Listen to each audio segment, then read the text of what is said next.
Всем привет, друзья! В эфире короткие предсказания. Давайте посмотрим, что стучит, гремит, на пороге стоит. Давайте посмотрим, друзья, что же на пороге у вас стоит на сегодняшний момент. Вот прям-таки близко-близко. Так, девочки, ну вы в чем-то запутались, дорогие мои. А на пороге у вас любовь. На пороге у вас новые чувства. Девочки, ну не нужно этого бояться. Смотрите, вы боитесь, вы в страхе в каком-то. Возможно, кто уже давно без отношений, да.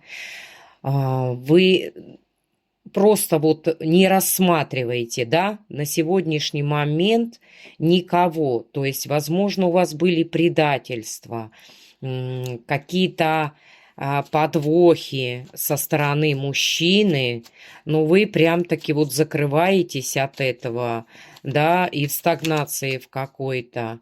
Даже вот проявление каких-то мужчин вы уже рассматриваете как какой-то ну, для вас это какой-то, как неприятные вот эти моменты, вот так могу сказать, да. Ну, то есть вы не доверяете уже мужчинам. Ну, смотрите, вы уже прошли тот период, когда все, значит, точки над «и» уже расставлены, вот, и высшие силы вам дают мужчину. Конечно же, были отношения с этим мужчином. Я уже сказала, все понятно. Здесь были тяжелые отношения, было разбито сердце, вот, со стороны мужчины. Вот, кто-то даже был обманут, смотрите.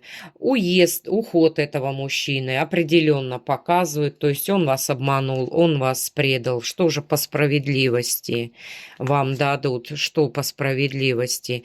Вам дадут сильного мужчину, только не нужно от этого загораживаться. Вы видите, идет новый мужчина. Да, тот ушел, вы его, вот смотрите, показывают мне прошлое. Да, ушел этот мужчина, не исключено, что вы его прогнали даже, друзья. Но вас ждет прорыв. Прорыв, вы будете королева, настоящей королевой. Кто-то даже был замешан в треугольниках. Здесь идет новая любовь. Смотрите, получите известие.